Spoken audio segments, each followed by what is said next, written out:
What is sleep and why do we dream? Tonight, dear dreamer, we dive deep into the sleeping brain to uncover what your mind is really up to while you're off in dreamland. Let's begin with the obvious. We all sleep. Unless you're a vampire, a particularly stubborn AI, or a character in a psychological thriller, you probably spend about a third of your life unconscious in bed. But why? Let's unpack the science, the theories, and yes, we'll flirt with a little mystery too, because as much as we've learned, dreams still play hard to get.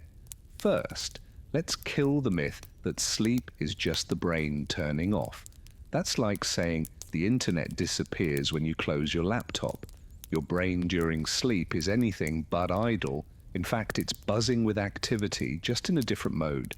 Sleep is a complex biological process involving a series of distinct stages that repeat in cycles through the night. The two main categories are non-REM sleep, non-rapid eye movement, REM sleep, rapid eye movement. Let's break those down. Stage 1, non-REM 1, light sleep. This is the twilight zone between wakefulness and sleep. Your muscles relax, your heart rate slows, and your brain starts producing theta waves, slower, more synchronized patterns than in your waking state. This stage usually lasts just a few minutes. If someone nudges you here, you might swear you weren't asleep. Spoiler, you were. Stage 2, non-REM 2, things get deeper. Your body temperature drops, your eye movements stop, and the brain produces something called sleep spindles and K complexes. These are like neurological do not disturb signs, helping you stay asleep and filtering out external noise. This stage makes up the largest chunk of our total sleep time. Stage 3, non-REM 3, slow wave sleep. Now we're in deep sleep where delta waves dominate. This is the holy grail of restorative sleep. Your muscles repair, tissues grow, and your immune system gets a boost. It's also when sleepwalking and night terrors are most likely to occur. Spooky, right? Stage 4, REM sleep. Roughly 90 minutes into your slumber, you hit REM. Oh, this is where the magic happens. Your brain becomes almost as active as it is when you're awake. Your eyes dart around under your lids, and most famously, this is when most vivid dreaming occurs. Your voluntary muscles are paralyzed, so you don't act out your dreams, but your brain is on fire with imagination. Each sleep cycle lasts about 90 minutes, and you go through 4 to 6 of them per night. The REM stages get longer as the night progresses, so the juicy, surreal dreams tend to come later in your sleep. Here's a riddle. If evolution is about survival, why would nature design a state where you're unconscious, immobile, and vulnerable to predators for hours? Why didn't we evolve to just rest while staying alert?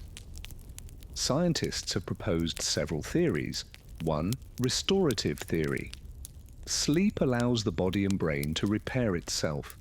It clears out metabolic waste, restores energy, and boosts the immune system. Think of it like taking your brain to the car wash. Energy conservation theory. It saves energy. You burn fewer calories while sleeping, which in the days before Uber Eats and LED lighting made a big difference in survival. Brain plasticity theory. Sleep helps with learning and memory. During sleep, particularly deep and REM sleep, your brain consolidates what you've learned and makes new connections. It's like the brain's version of hitting save on your day.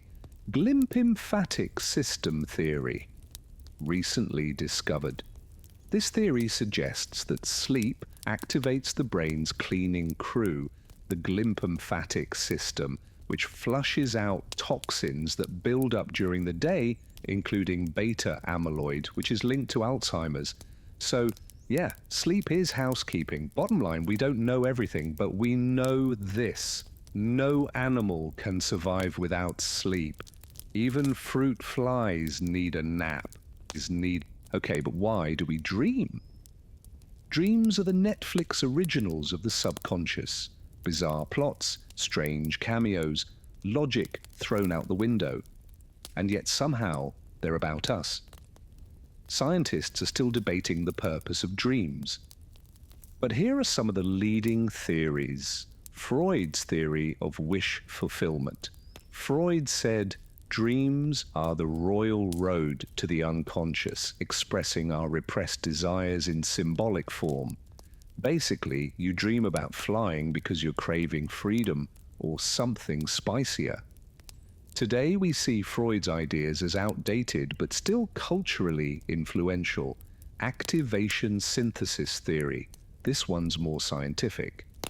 During REM sleep, the brain stem fires random signals to the cortex. The brain, being the meaning-making machine it is, tries to interpret the noise resulting in dreams. So dreams might be the brain improvising a story from static.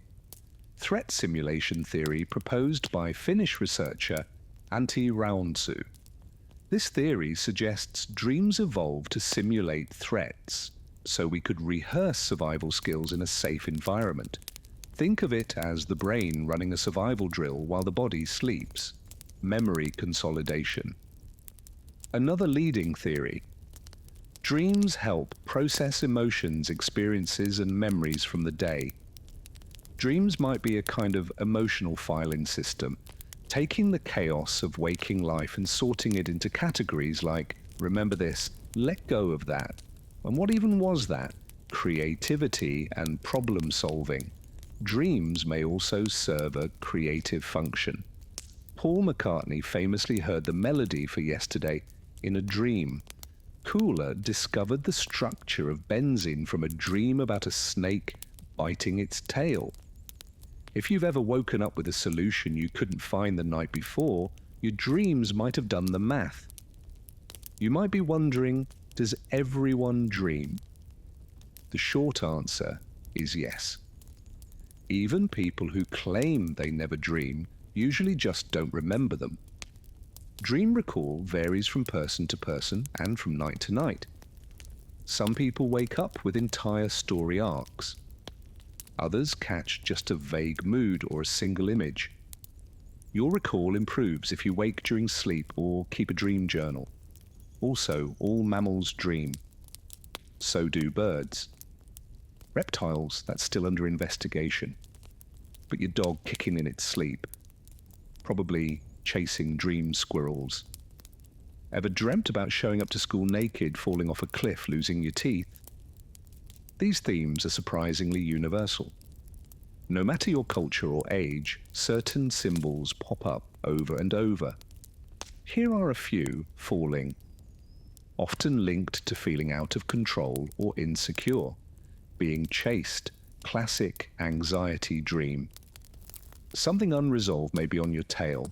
Teeth falling out, usually tied to powerlessness, embarrassment, or transition. Taking an exam you didn't study for, performance anxiety, imposter syndrome, fear of being unprepared. These dreams don't have a single meaning, but they often reflect emotional states or stressors. Your brain is speaking in metaphor, you just have to decode the dialect. Sleep is not a luxury, it's not lost time, it's a physiological necessity, a neurological tune-up, and a gateway to the weird, wonderful realm of dreams inside the dreaming brain. Now, dear dreamer, we're getting under the hood. We're cracking open the skull. Metaphorically, don't panic, and looking at what's actually happening in your brain while you sleep. And more importantly, while you dream. Spoiler alert, it's not just sheep and silence up there. Sleep is not a power down, it's a reboot. You might think of sleep as turning the brain off, a nightly shutdown. But that's a myth. If anything, the brain is working overtime. Different regions light up and shut down in a highly coordinated dance. As I mentioned, there are 4 main stages of sleep and 2 primary categories: NRM, non-REM, and REM. Dreams can occur in both, but REM is the headliner. So, what's going on in your head while you're snoozing? Let's break it down. NREM, sleep maintenance mode. During the first part of the night, your brain cruises through NRM stages. This is when the body repairs tissues, builds bone and muscle, and strengthens the immune system. Neurologically, non-REM sleep is marked by slow wave activity, low frequency, high amplitude delta waves. The cerebral cortex gets quieter, but that doesn't mean nothing's happening. Non-REM is crucial for memory consolidation, especially declarative memories, facts, events, synaptic pruning, trimming neural connections. You don't need cerebro's spinal fluid circulation. Hello, glymphatic system. So basically, your brain is doing some high-level janitorial work while you're out cold. But the fireworks start in REM. REM, or rapid eye movement sleep, is where most vivid dreaming occurs. Your brain waves during REM look surprisingly similar to when you're awake. Low amplitude, high frequency activity. Here's what's wild. During REM, your brain becomes a paradox. The prefrontal cortex, the part responsible for logic, self-awareness, and decision M, goes mostly offline. Meanwhile, emotional and visual centers go full tilt. Here's a quick tour of the brain's dream team. Amygdala, the drama queen. The amygdala, which processes emotions like fear and pleasure, is highly active. That's why dreams are often emotional roller coasters. You're not imagining things, your brain is being extra. Hippocampus, the archivist. The hippocampus plays a key role in memory formation. During REM, it's believed to replay fragments of your day, mixing them with past memories. It's like your brain is making a movie using yesterday's footage and decades-old B-roll. Occipital lobe, the visual director. This area responsible for processing visual information is lit up during REM, which explains why dreams can be so vivid, surreal, or cinematic, sometimes all three at once. Prefrontal cortex, suspended operations. This is the rational, sensible part of your brain. In REM, it goes dark. That's why your dreams can feature plot holes bigger than the Grand Canyon, and you just go with it. You're riding a unicycle on Mars while talking to your third-grade teacher. Sure, makes sense. Brainstem, the bouncer. The brainstem regulates REM paralysis, that dreamy body freeze that keeps you from acting out your adventures. Ever feel like you can't move when waking up? That's your brain stem still on mode. More on that in our sleep paralysis chapter. Dreams aren't just about electric activity, they're soaked in brain chemicals. During REM, there's a cocktail of neurotransmitters shaking things up. Acetylcholine increases, enhancing REM and dream vividness. Serotonin and norepinephrine drop, reducing logical reasoning and external focus. Dopamine rises while fueling dream creativity, motivation, and emotion. So what do you get when logic is low, emotions are high, and your imagination is off the leash? A dream. Even when we're awake, the brain has a built-in circuit called the default mode network, DMN. It's active during daydreaming, introspection, and mind wandering. In sleep, particularly REM, the DMN may contribute to our ability to simulate social interactions, future scenarios, or emotionally charged events. It's like your internal simulator keeps running after hours. The DMN might help explain why dreams feel so U-shaped. They're deeply personal, yet totally bizarre, like a psychological kaleidoscope. Here's the plot twist. We still don't fully understand how or why all this happens. We know which parts of the brain are involved. We know what chemicals flood the system. But The subjective experience of dreaming still one of neuroscience's greatest puzzles. Some questions that remain. Why do only some people remember dreams? Why do certain dreams feel hyper-real? Can we manipulate dream content consistently? Researchers are experimenting with lucid dreaming, targeted memory reactivation, even dream engineering. But we're still in the early innings. When your eyes close at night, your brain flips into one of its most active, mysterious states. It's more than rest. It's reorganization, it's emotional processing, it's virtual reality created from your own memories and feelings. The dreaming brain is like a director, screenwriter, and projectionist, Alan, crafting worlds, staging metaphors, and sometimes just throwing spaghetti at the wall to see what sticks. Next time you wake up from a dream that makes zero sense, just remember it wasn't nonsense to your brain. It was meaningful, biochemical, and exquisitely weird. Nightmares, when dreams go dark. Let's be honest, dreaming isn't always rainbows and flying unicorns.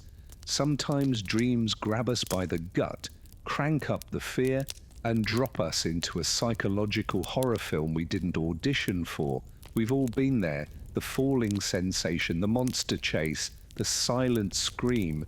But what exactly are nightmares? Why do they happen? And can we stop them? A nightmare isn't just a bad dream. It's a bad dream that wakes you up. And it usually comes with intense emotions: fear, anxiety, helplessness, even shame. According to the International Classification of Sleep Disorders, nightmares are repeated occurrences of extended, extremely dysphoric, and well-remembered dreams that usually involve threats to survival, security, or physical integrity. Translation: your brain is staging full-blown panic theater. Nightmares typically occur during the REM stage of sleep. That's when our most vivid dreams unfold. And because REM gets longer in the second half of the night, nightmares often strike in the early morning hours. Let's look at what's behind the curtain. Nightmares are complex and not everyone has the same triggers, but the usual suspects include stress and anxiety. Big life changes, chronic worry, or emotional overload can all stir the pot. Nightmares can act as a mirror for your stress. Twisted, exaggerated, and dramatized. Trauma and PTSD. Trauma-related nightmares are often intense, recurring, and difficult to shake. People with PTSD may relive traumatic events in their sleep, sometimes with vivid realism. It's not just scary, it's exhausting. Sleep disorders, conditions like sleep apnea and restless leg syndrome, can disrupt sleep and increase the chance of nightmares. Medications and substances, some antidepressants, blood pressure meds, and even nicotine or alcohol withdrawal can influence REM sleep and make nightmares more frequent. Illness and fever. Ever had a nightmare while running a fever? That's not a coincidence. Elevated body temperature can alter brain activity and trigger strange or disturbing dreams. Late night eating. It sounds silly, but a heavy or spicy meal before bed can raise metabolism and brain activity during REM and sometimes stir up a storm. What's the purpose of a nightmare? This is where it gets interesting. Despite how awful they feel, nightmares might be trying to help. The threat simulation theory. One evolutionary theory suggests that nightmares are mental rehearsals for dangerous situations, like fear-based simulations. The idea is if your brain can practice reacting to threats while you sleep, you might respond better in real life. Think of it as primal training wheels, emotional regulation. Nightmares might also help us process difficult emotions. They bring our unconscious fears to the surface, even if they do it like a horror film director. It's not elegant, but it's emotional processing in progress. Psychological signals. Sometimes a nightmare isn't symbolic or subconscious. It's a smoke alarm. Your brain may be signaling that something in your waking life needs attention, whether it's unresolved conflict, trauma, or just burnout. Your dream is the messenger. Some people experience the same nightmare over and over, the same theme, setting, or fear. These are called recurrent nightmares, and they can be emotionally and physically draining. They're especially common in people with anxiety, depression, or PTSD. But even in people without mental health issues, they often point to a recurring emotional pattern or stressor. So if you're constantly being chased, falling, or facing something terrifying in your dreams, your brain might be stuck in a loop. Let's clear something up. Nightmares and night terrors are not the same thing. Nightmares happen during sleep. You usually wake up and remember them. Night terrors happen during deep non-REM sleep. Typically in children, the sleeper might scream, thrash, or look terrified, but they often don't wake up fully or remember anything. Night terrors are more about the body's fear response getting triggered, while nightmares are mental and emotional. Nightmares suck, but you're not powerless. Here are science-backed strategies to reduce their frequency or intensity. Improve sleep hygiene, consistent bedtime, cool dark room, no screens before bed. Your brain needs a peaceful landing pad, not a rave. Address stress and anxiety. Therapy, mindfulness, journaling.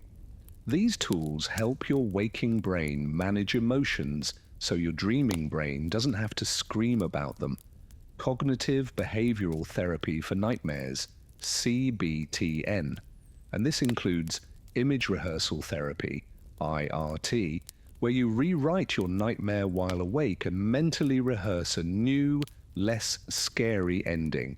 It's surprisingly effective. Limit stimulants and alcohol. Caffeine, nicotine, and alcohol mess with your sleep architecture and can spike nightmare frequency. Medication last resort for people with PTSD or severe nightmare disorders. Certain medications, like Prezolsin, have been used to reduce nightmares, always under medical supervision, of course. Should you interpret nightmares? The juicy question. What do nightmares mean? Interpretation can be useful not in the dream dictionary sense, but in the psychological sense. Ask yourself, what emotions were strongest in the dream? What current situations in my life evoke similar feelings? Is this a recurring theme? You don't have to overanalyze every dream, but if something keeps showing up, it's worth exploring. Your subconscious might be writing in all caps for a reason. Nightmares are unnerving, but they're not your enemy. They're your brain's attempt to process, alert, rehearse, or adapt. Yes, they can be disruptive, but they're also a window into your mind's deepest workings. And the good news, you're not trapped. With tools, awareness, and the right support, nightmares can lose their grip or even become something you learn from. Don't fear the dream. Understand it. Lucid dreaming, hacking the dream world. Now we're stepping into the matrix, not metaphorically. Okay, maybe a little metaphorically, because lucid dreaming is the closest thing we have to a natural internal version of virtual reality.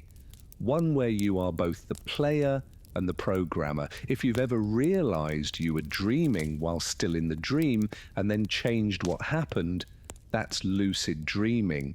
It's part science, part art, and part Jedi mind trick. So, let's dive in. Lucid dreaming is when you become aware that you're dreaming and often can influence or control the dream. It's not just waking up in the dream, it's gaining consciousness within it. Suddenly the laws of reality are optional. You can fly, breathe underwater, talk to dream characters, revisit memories, or create whole new worlds. And yes, it's real, verified by science. In fact, researchers have watched lucid dreamers in sleep labs signal with their eyes while dreaming, matching pre-agreed eye movement codes. That's how we know for sure. Lucid dreamers are in there, and they know it. Let's peek under the neurological hood. In most REM dreams, the prefrontal cortex, the part of the brain responsible for self-awareness and logical thinking, is mostly offline. But during lucid dreaming, something weird happens. The prefrontal cortex partially reactivates while the rest of the brain stays in REM mode. So you're still dreaming, but your executive functions are back at the wheel. You're conscious within unconsciousness. It's like your brain glitches just enough to let you hold the controller. This unique brain state is sometimes called hybrid consciousness, a mix of dreaming and waking patterns. Who can lucid dream? Short answer, pretty much anyone. Some people lucid dream naturally, often since childhood. For others, it takes practice.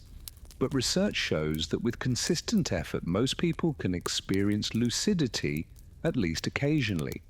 Lucid dreaming tends to be more common among people with high dream recall, meditators and mindfulness practitioners, people with irregular sleep schedules or frequent awakenings, creative thinkers. The good news, it's a skill you can develop. Ready to try it yourself? Here are some proven techniques. Dream journaling. Write down your dreams every morning. This trains your brain to remember dreams and starts increasing awareness of dream patterns. Reality checks several times a day. Ask yourself, am I dreaming? Try pushing your finger through your palm, looking at a digital clock twice, or reading text. If it changes or warps, you might be dreaming. These checks build the habit of questioning reality, which can carry into your dreams. MILD, mnemonic induction of lucid dreams. Before sleep, repeat a phrase like, next time I'm dreaming, I will realize I'm dreaming. Combine this with visualization of becoming lucid in a recent dream. WBTB, wake back to bed, wake up after 5 to 6 hours of sleep. Stay awake for 20 to 30 minutes. Then go back to sleep with the intention to lucid dream. This increases intensity and awareness. Wild wake initiated lucid dream. This is advanced. You stay mentally awake while your body falls asleep, transitioning consciously into a dream. It can feel like slipping through a veil and may involve sleep paralysis. Not for beginners, but powerful if mastered. Lucid dreaming isn't just a novelty. It has real-world applications, overcoming nightmares. Once you become lucid, you can change the narrative, confront the monster, fly away, turn fear into curiosity. This makes lucid dreaming a potential therapeutic tool. Practicing skills. Studies have shown athletes and musicians using lucid dreams to rehearse with measurable performance improvement. Your brain treats imagined practice in RM similarly to physical practice. Exploring creativity. Want to talk to your subconscious? Build dream architecture. Compose music in your sleep. Lucid dreaming offers a direct line to your imagination without reality's limits. Self-discovery. Many lucid dreamers report profound emotional or philosophical insights. Think of it as inner space exploration. Lucid dreaming is safe for most people, but here are a few caveats. Sleep disruption. If you're waking often to record dreams or do WBTB, it can mess with overall sleep quality. Sleep paralysis. Trying techniques like wild can sometimes lead to awareness during rematonia, which can be unnerving. Overexcitement. Getting too hyped in a lucid dream can snap you awake. The trick is to stay calm like a spy in a dream tuxedo. Also, despite what some forums say, no, you can't get stuck in a dream. You'll always wake up eventually. Lucid dreaming was once the domain of mystics and dream yogis, but today it's a legit research field.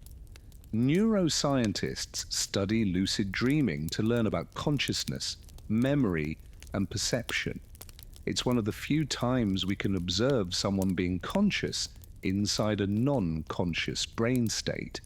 And yes, labs are trying to influence dreams using sound, light cues, and even targeted memory reactivation. One study at Northwestern University even showed that lucid dreamers could answer yes-no questions from researchers while dreaming.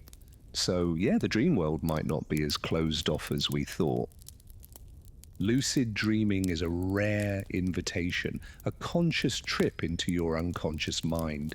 It takes practice, patience, curiosity, but when it clicks, it's like stepping through a portal to your own imagination. Tonight, when your head hits the pillow, ask yourself, what if this is the dream? Then look twice at your hands, read something, jump. And if you start to fly, stay cool. You're in. Insomnia, when sleep won't come. If you've ever stared at the ceiling at 3 a.m., cycled through every position in bed, or done mental gymnastics trying to force yourself to sleep, you're not alone. Insomnia is one of the most common sleep disorders and one of the most frustrating. Insomnia isn't just having a bad night. It's defined by difficulty falling asleep, staying asleep, or waking too early and not being able to fall back asleep. And crucially, it happens despite having the opportunity to sleep. Acute insomnia is short-term, may be tied to stress, travel, or illness. Chronic insomnia happens at least 3 nights per week for 3 months or more. And that's when things get serious. Sleep isn't just downtime. It's critical for cognitive function, mood regulation, immune health, and you guessed it, dreaming. Insomnia is rarely caused by just one thing. It's usually a combo. Here are some of the biggest culprits. Stress and anxiety top the list. Whether it's a looming deadline, emotional upheaval, or the general hum of modern life, stress can flip your nervous system into high alert, just when you need it to power down. Your brain refuses to switch off. Instead, it runs worst-case scenarios, like a Netflix autoplay you never signed up for.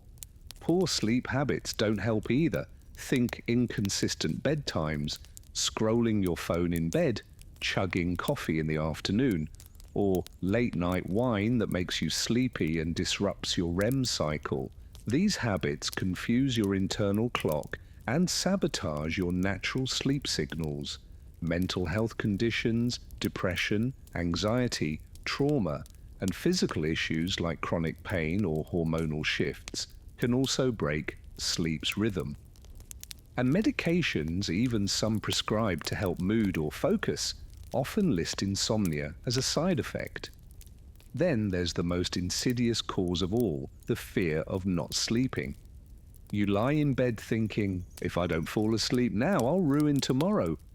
That pressure kicks your system into gear, spiking adrenaline, tightening your chest, and pushing sleep even further away. The vicious cycle of insomnia. It starts with 1 bad night, then 2. Then you begin to anticipate not sleeping. You start checking the clock obsessively. You dread bedtime, and your brain, the brilliant creature it is, begins to associate your bed not with rest, but with stress. This is called conditioned arousal. Your bed becomes the scene of the crime.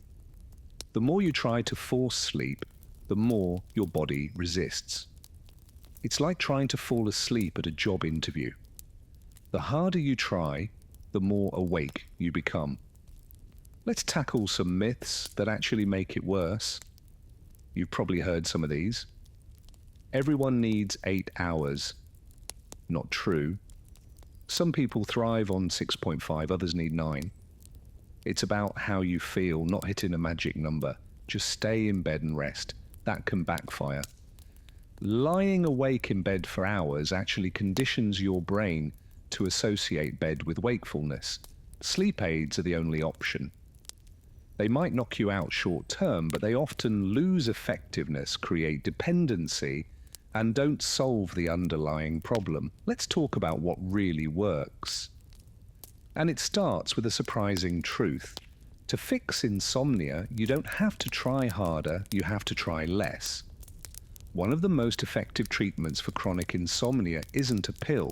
It's a therapeutic approach called cognitive behavioral therapy for insomnia, or CBTI. It's a structured evidence-based treatment that helps retrain both the mind and body to fall asleep naturally again. Here's how it works. First, CBTI acknowledges the mental side of insomnia, that voice in your head that says you're ruining everything if you don't sleep tonight. CBTI teaches you to challenge that thought. Instead of catastrophizing, you learn to adopt a more balanced mindset, one that's less reactive, more compassionate. It also addresses behavior. For example, many people with insomnia try to make up for lost sleep by going to bed earlier or sleeping in. But this actually makes things worse. It messes with your body clock and dilutes your sleep pressure, that natural drive that builds up the longer you're awake. So, one of the counterintuitive tools CBTI uses is sleep restriction. No, it doesn't mean cutting back on your sleep forever. It means matching your time in bed to your actual sleep time, even if that's just 5 hours, to rebuild a strong link between bed and sleep. Once your sleep becomes more consolidated, you gradually add more time. It's like training a dog that forgot how to stay. Short, clear commands, lots of repetition, reward when it works. There's also stimulus control, a fancy term for reconditioning.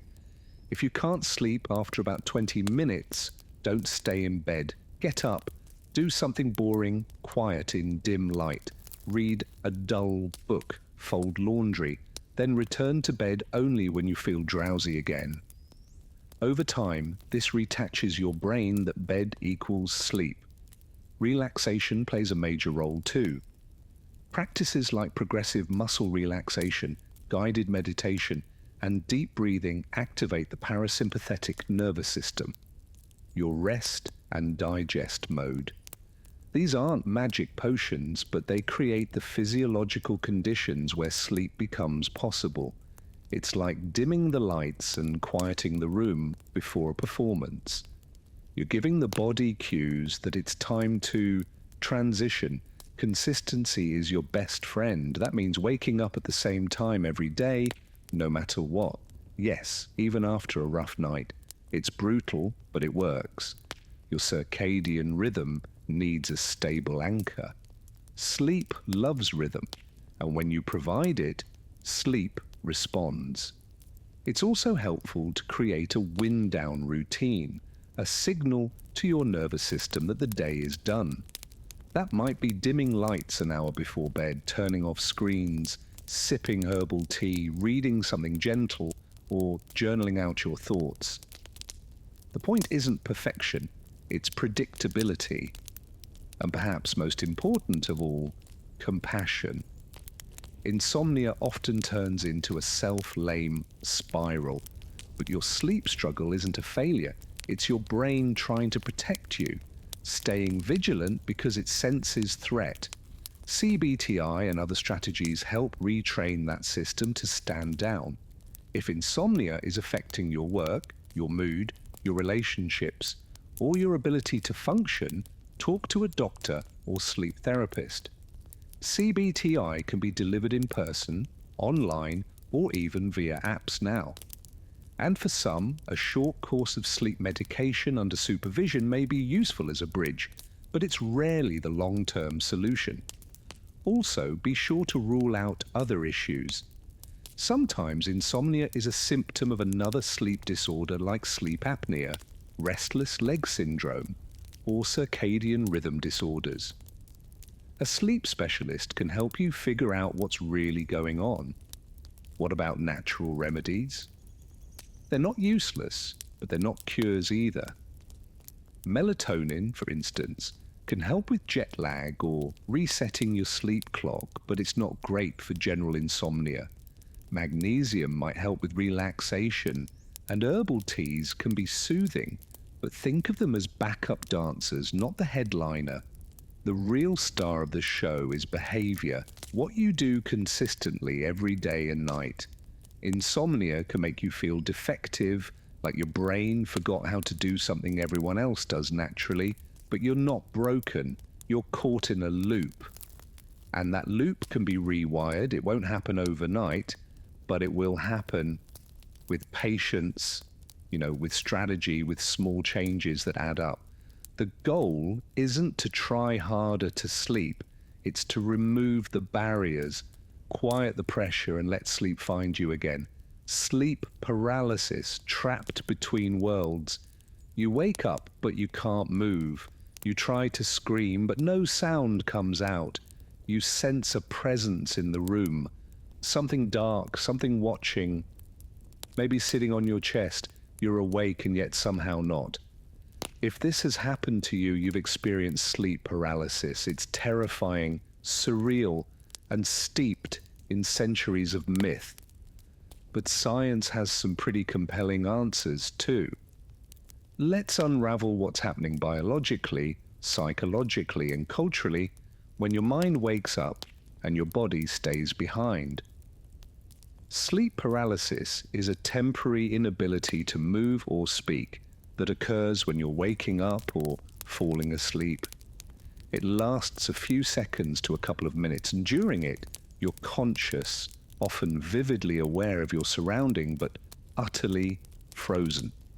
It's classified as a type of parasomnia, which means it's a disruptive sleep event. Unlike nightmares or sleepwalking, sleep paralysis strikes in the liminal space, the transition zone between REM sleep and wakefulness. It can be frightening on its own, but what makes it deeply disturbing for many people is the hallucinations. Researchers have found that sleep paralysis often comes with one or more of the following hallucinatory experiences. Intruder hallucinations. This is the most common. The overwhelming sense that someone or something is in the room. You might hear footsteps, whispers, breathing. You might see a shadowy figure approaching. Your body is paralyzed, but your fear system is in overdrive. Chest pressure, incubus hallucinations. This involves the sensation of being suffocated, pinned down, or having something sitting on your chest. It's a primal fear, helplessness, breathlessness, doom, vestibulomotor, out-of-body hallucinations. This includes floating, flying, or feeling like you're leaving your body. Some people describe these episodes as spiritual or euphoric. Others find them disorienting and uncanny. These experiences are so intense they've inspired folklore all over the world. Sleep paralysis has a long and colorful mythological resume. In Japan, it's called kanashibari, thought to be caused by vengeful spirits. In Nigeria, the Yoruba describe it as the devil riding your back. In Scandinavian folklore, a mare, a night demon, sits on the chest and steals breath. In the US, sleep paralysis experiences helped shape early alien abduction narratives. Despite the differences, the core experience, frozen body, malevolent presence is strikingly universal. But what's actually happening? Let's bring in the science. During REM sleep, your brain is highly active, but your body is essentially paralyzed. This is called REMatonia, and it's a safety feature. It keeps you from acting out your dreams. Sleep paralysis happens when this mechanism lingers into wakefulness. Your brain wakes up, at least the conscious parts, but your body remains locked in REM mode. You're alert enough to perceive your environment, but still stuck in a dreamlike brain state. This hybrid state leads to a mix of reality and hallucination. The fear response powered by the amygdala kicks in hard. Your fight or flight system revs up, but you can't fight or flee. So your brain improvises, it fills in the gaps with nightmarish logic. Add to that the disorientation of waking in the dark, possibly with labored breathing or sleep apnea, and your brain concocts a threat narrative. There's someone here, they're sitting on me, I'm gonna die. It's terrifying, but it's a glitch, not a ghost. Sleep paralysis can happen to anyone, but some people are more prone to it. Risk factors include sleep deprivation, irregular sleep schedule, jet lag or shift work, sleeping on your back, high stress or anxiety. Other sleep disorders like narcolepsy. Some people experience it once or twice in a lifetime. Others have chronic episodes, sometimes weekly. There's also a strong link between sleep paralysis and people who have vivid dreams, nightmares, or lucid dreams. Basically, the more vivid your dream life, the blurrier the boundary between sleep and waking can get. If you've experienced sleep paralysis, you know how helpless it can feel, but there are things you can do to reduce its frequency and manage its intensity. First, prioritize sleep hygiene. A consistent sleep schedule, going to bed and waking up at the same time every day, stabilizes your REM cycles and reduces the chance of waking up in the middle of one. Most cases of sleep paralysis happen during disrupted or fragmented sleep. Avoid stimulants like caffeine or nicotine late in the day. Reduce alcohol, which can interfere with REM and lead to rebound effects. Create a sleep environment that's quiet, cool, and dark. Try not to sleep on your back. Many episodes occur in this position, possibly because of how gravity affects breathing and muscle tone. If you feel an episode coming on, maybe you're half awake and sensing it, try to focus on controlled breathing. Shift your attention to wiggling a toe or a finger. Small movements often help break the paralysis. And if you're comfortable, try reframing the experience. This is especially powerful for people who have repeat episodes. Recognizing that it's a physiological quirk, not a supernatural attack, can reduce fear and help you stay calm during the event. Believe it or not, some people have learned to use sleep paralysis as a launch pad into lucid dreaming or out-of-body experiences. They train themselves to remain calm and ride the transition into a dream world. It's not for everyone, especially not if you're prone to anxiety, but it's a reminder that even the scariest experiences can hold insight. Ultimately, sleep paralysis is a glitch in a beautifully complex system. Your brain is trying to shift gears between dreaming and waking, and sometimes it stalls. It's terrifying in the moment, but it passes. And knowing what's happening robs the darkness of some of its power, sleepwalking the brain on autopilot. Now, dear dreamer, we're tiptoeing into one of the strangest behaviors the sleeping brain can produce. Picture this. It's 2 a.m. You get out of bed, shuffle to the kitchen, open the fridge, maybe grab a snack, but you're fast asleep. You wake up later with crumbs in your bed and no memory of how they got there. This isn't a dream, this is sleepwalking. It's eerie, it's mysterious, and it's surprisingly common.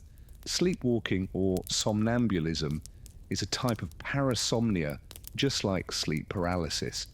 But where paralysis keeps you frozen in place, sleepwalking turns your body loose while your mind is offline. It typically occurs during non-REM stage 3 sleep. That's deep, slow-wave sleep. This is important because it means sleepwalking is not dreaming. The brain is in a very different state than during where dreams usually occur. In fact, sleepwalking happens when the brain is partially awake. Enough to move, enough to walk, but not enough to form new memories or make decisions consciously. It's like your motor system gets hijacked while the thinking part of your brain is still on mute.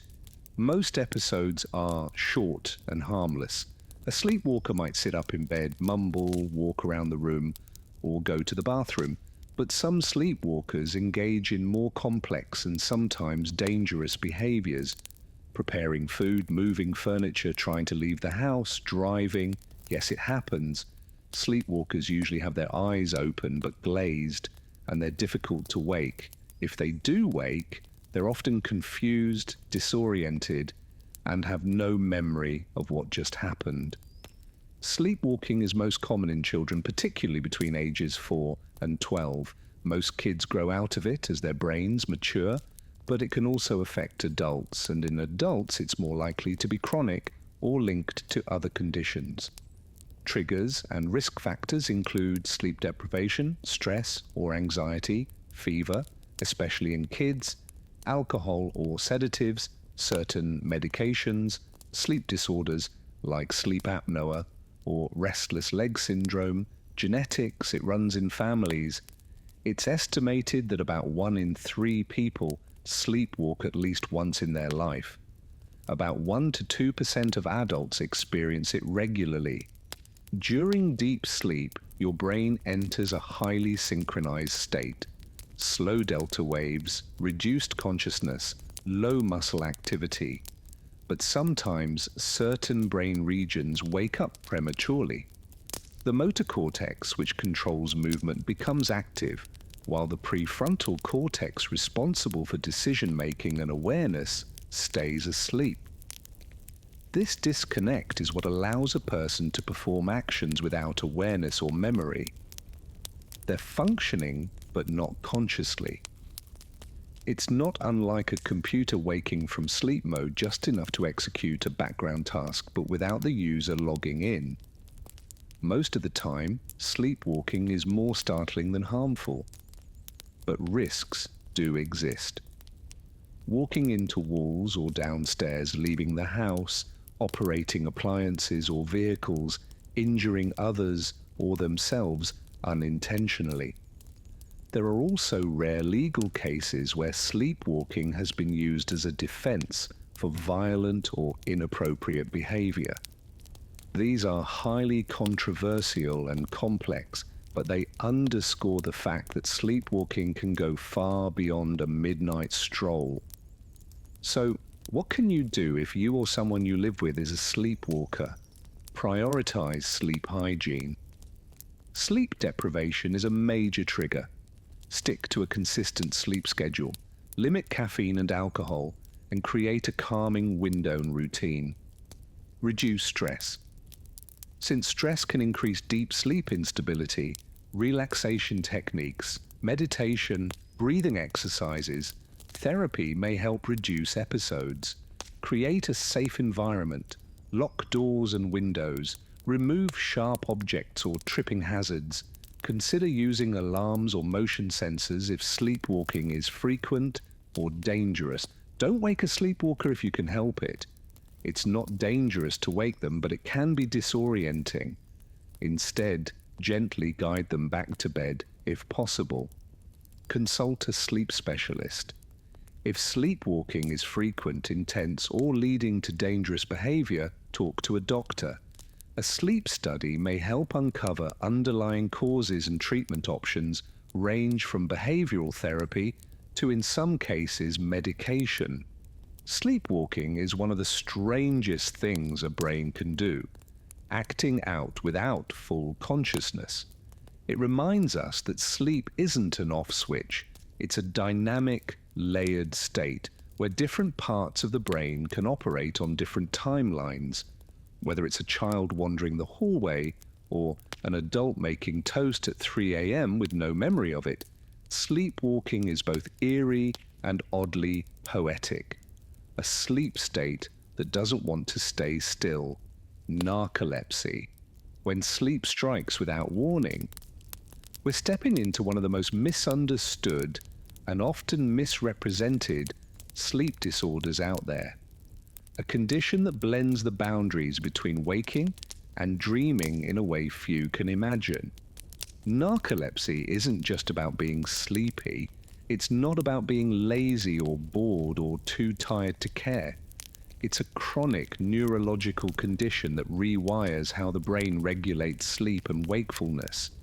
And for those who live with it, it's a daily dance between control and surrender. Narcolepsy is often portrayed in media as a kind of punchline. Someone suddenly falling asleep mid-sentence, face planting into their lunch, or drifting off dramatically during a meeting.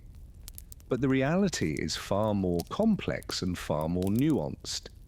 At its core, narcolepsy is a neurological disorder that disrupts the brain's ability to control sleep-wake cycles. People with narcolepsy may experience excessive daytime sleepiness, sudden sleep attacks, vivid hallucinations, sleep paralysis, and in some cases something called cataplexy, a sudden loss of muscle tone triggered by strong emotions like laughter, surprise, or anger. Imagine walking through your day never quite knowing if the next moment will pull you under like a wave, a sudden, inescapable descent into REM sleep, even when you're trying to stay awake. It's disorienting, sometimes terrifying, and always exhausting. There are two main types of narcolepsy. Type 1 narcolepsy, which includes cataplexy, is linked to a loss of a brain chemical called hypocretin, which helps regulate arousal and alertness. Type 2 narcolepsy involves many of the same symptoms, but without the cataplexy, and often with slightly higher levels of hypocretin. No one chooses this. No one wants it. And yet many people with narcolepsy go years before receiving a proper diagnosis. Why? Because excessive daytime sleepiness is often dismissed. It's attributed to stress, laziness, poor habits. The hallucinations and paralysis get confused with anxiety or even psychosis. And unless you know what to look for, it could be hard to connect the dots. But those who live with it, they know they feel it. The deep, bone-heavy fatigue, the confusion of waking dreams intruding on daily life, the fear of falling asleep at work, in class, behind the wheel. It's important to remember this isn't about willpower. People with narcolepsy aren't sleepier because they stay up too late. Their brains are constantly misfiring, dipping into REM sleep at the wrong time, yanking them out of it too soon. Sleep attacks can happen without warning. A person might be speaking, reading, or eating, and suddenly they're gone just for a moment, but enough to disrupt, enough to derail, enough to make everyday life feel like walking a tightrope in a windstorm. Then there's cataplexy, perhaps the most surreal symptom. It's not falling asleep exactly, it's staying conscious, while your muscles suddenly give out. Legs buckle, arms drop, speech slurs, and it's almost always triggered by emotion. Imagine laughing, then collapsing, being surprised and sinking into the floor. It's a dream world breaking into the waking world. It's REM intruding where it doesn't belong. So, what causes narcolepsy? Researchers believe it's an autoimmune condition, one where the immune system mistakenly attacks the brain cells that produce hypocretin. That's the neurotransmitter that helps keep you awake and balanced. Without it, sleep regulation falls apart. Narcolepsy usually begins between ages 10 and 25, but it can appear later too. It affects people across all backgrounds, though it's often misdiagnosed or underdiagnosed. And once it appears, it doesn't go away, but it can be managed. There's no cure yet, but treatment options exist. Stimulant medications to improve alertness, antidepressants to help with cataplexy, sodium oxybate to stabilize nighttime sleep. Equally important are lifestyle adjustments, short, strategic naps, consistent routines, support networks, and lots of patience. And let's talk about the dreams. People with narcolepsy often experience incredibly vivid, emotional, sometimes terrifying dreams. They may wake up unsure what was real and what was imagined. Their REM cycles start unusually quickly, sometimes within minutes of falling asleep, leading to a dream world that's always just beneath the surface. Can be beautiful. It can be disorienting.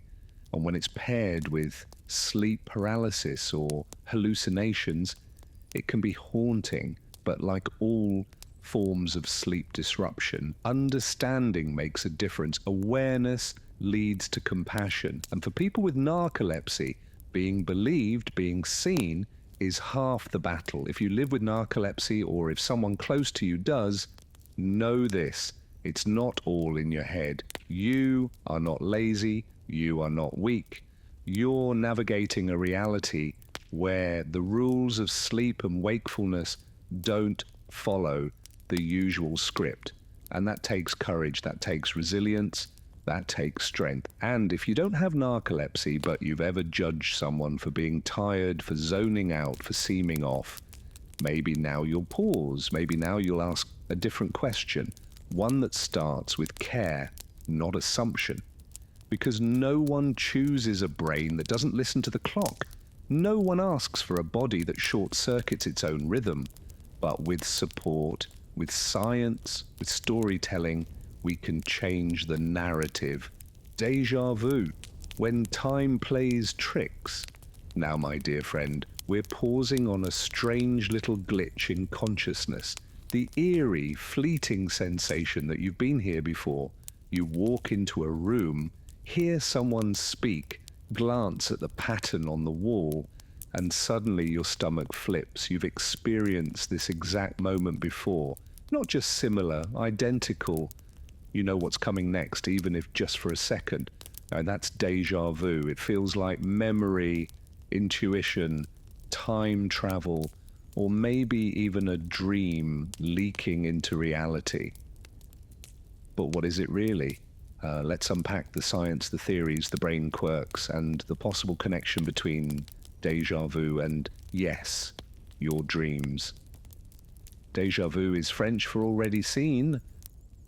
It describes the uncanny feeling that a current experience, a place, a moment, a phrase, is a repeat of something you've already lived through. It's not a memory.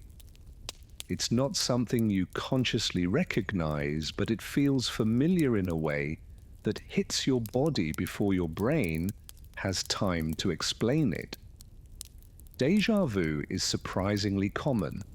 Studies suggest that about 60 to 70% of people experience it at least once in their life, often in youth and young adulthood. It's more frequent when you're tired, stressed, or mentally overstimulated. In other words, when your brain is a little off its usual rhythm. It typically lasts just a few seconds, and as soon as you try to analyze it, poof, it vanishes. To understand déjà vu, we need to talk about how the brain handles memory, specifically familiarity versus recollection. Memory isn't just one thing, it's a system of processes. One part of your brain tracks what happened, recollection. Another tracks how familiar something feels, familiarity. These processes are handled in different regions. The hippocampus helps form new memories and recall old ones. The rhinal cortex plays a key role in familiarity. The vague feeling that something is known even if you can't place it. Déjà vu may occur when the brain's familiarity system activates without a matching memory. In other words, your brain throws a "this feels familiar" flag, but your memory filing system says, "I've got nothing." That disconnect can create the sensation that you've lived the moment before, even when you haven't. So, what causes déjà vu? There are several working theories. Dual processing glitch. Some researchers believe déjà vu results from a brief delay or misfiring in the brain's perceptual systems. If one signal arrives milliseconds after another, Your brain might misinterpret the lag as a memory replay, kind of like seeing the same footage twice with a glitch in the matrix, neural overlap with real memories. Another theory is that déjà vu happens when a new experience closely resembles a real memory, but not closely enough to trigger full recall. Your brain registers similarity but can't retrieve the original file. Temporal lobe hiccups. The temporal lobe, especially the medial temporal lobe, is heavily involved in memory. Electrical stimulation in this area in epilepsy patients can produce déjà vu. This has led to the idea that déjà vu is a kind of harmless mini-seizure, a short burst of neural excitement that triggers a false memory signal. It's not dangerous, but it's weird. Let's talk déjà vu and dreams. Here's where it gets more mysterious. Many people report experiencing déjà vu that seems connected not to real memories, but to dreams, as in, I feel like I dreamt this exact conversation. There are two ways to explain this dream overlap theory. Sometimes the details of a dream, the layout of a room, the mood of a conversation are stored fuzzily in the brain. Later, when something in waking life aligns with that dream fragment, the familiarity system lights up. Boom, déjà vu, unconscious priming. It's also possible that dreams subtly influence our perception and expectations even if we don't remember them. If your brain has already simulated a scenario while dreaming, encountering a similar situation might feel present. In both cases, déjà vu might be your waking mind bumping into a trace of sleep. Of course, science isn't the only voice in this conversation. Déjà vu has fascinated philosophers, mystics, and writers for centuries. It's been framed as glimpses of parallel realities, proof of past lives, evidence of fate or divine timing, echoes from other dimensions. There's no empirical support for these ideas, but they resonate with people because déjà vu feels mystical. It hints at something just beyond reach. It's the mind touching the edge of something deeper.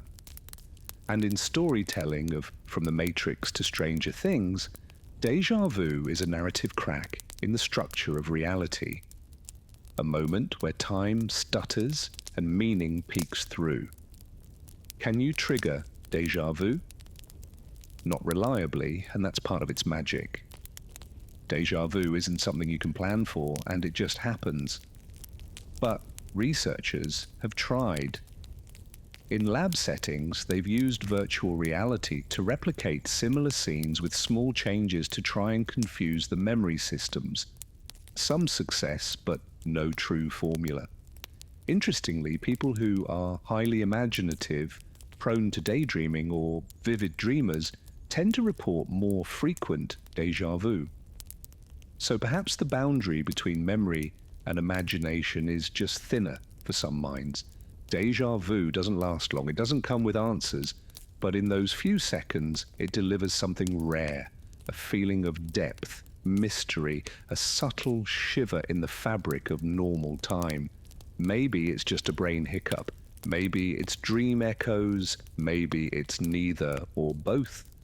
Whatever the cause, déjà vu reminds us that consciousness is a wild, weird ride, and sometimes, for reasons we can't explain, it loops. Daydreaming, the mind in flight. Now we're blurring the line between waking and dreaming. Not all dreams happen at night. Sometimes they drift in on a lazy afternoon during a lecture in traffic or mid-sentence while you're still nodding and pretending to listen. That's daydreaming, our brain's favorite mental getaway. But don't let its casual reputation fool you. Daydreaming is a cognitive superpower. It fuels creativity, problem-solving, emotional processing, and it might just be the origin point for some of your most meaningful dreams. Let's look closer at what the brain's really doing when it tunes out. Daydreaming is a form of spontaneous, self-generated thought. It's when your attention drifts away from the external world and turns inward toward imagined scenarios, memories, plans, fantasies. Unlike nighttime dreaming, which happens mostly during REM sleep, daydreaming occurs during wakefulness, especially during moments of low stimulation or routine tasks. It's your brain on idle, but in the best way. You're awake, but your mind is elsewhere. We daydream more than we realize. Estimates suggest our minds wander anywhere from 30% to 50% of our waking hours. And while that might sound like a problem, it's actually a sign of a healthy, flexible brain.